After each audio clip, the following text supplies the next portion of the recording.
நல்லா தூங்கிட்டு இருந்த அந்த மனைவியோட கனவுல ஒரு பூதம் வந்து உனக்கு என்ன வேணுமா கேளு நான் தர்றேன் அப்படின்னு இருக்கு.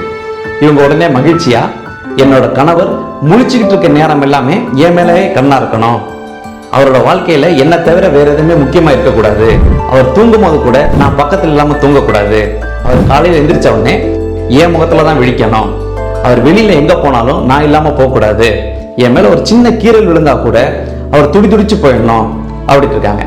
பூதம் கேட்டிருக்கு, வேற எதுவும் இருக்காங்க இல்ல அவ்வளவுதான் அப்படின்னு. அடுத்த நாள் காலையில அந்த மனைவியோட கணவர் பயன்படுத்துற ஸ்மார்ட் போனா இந்த மனைவியை மாத்திருச்சு அந்த பூதம். இப்ப அந்த கணவர் முழிச்சிட்டு இருக்க நேரம் இல்லாம அந்த போனை தான் பார்த்துட்டு இருக்காரு. அந்த போன் தான் அவருக்கு வாழ்க்கையா இருக்கு. அந்த போன் இல்லாம அவர் தூங்க போறது இல்ல. காலையில எந்திரிச்சோன்னா இந்த போனை தான் பாக்குறாரு. அந்த போனை கையில எடுத்துட்டு தான் எங்கேயுமே போறாரு. அந்த போன்ல ஒரு சின்ன கீறல் விழுந்தாலும் துடிச்சு போறாரு. இப்ப அந்த மனைவி கேட்ட எல்லாத்தையுமே பூதம் இந்த செல்போன் மூலமா நிறைவேற்றிருச்சு. வேடிக்கைக்காக இந்த சம்பவத்தை சொன்னாலும் நம்மளோட நேரத்தை மிச்சம் பண்றதுக்காக கண்டுபிடிக்கப்பட்ட உபகரணங்கள்ல நம்மளோட நேரத்தை அதிகமா விழுங்குற உபகரணம் எது அப்படின்னு கேட்டா நம்மளோட கையில வச்சிட்டு இருக்க நம்மளோட ஸ்மார்ட் போன் தான்.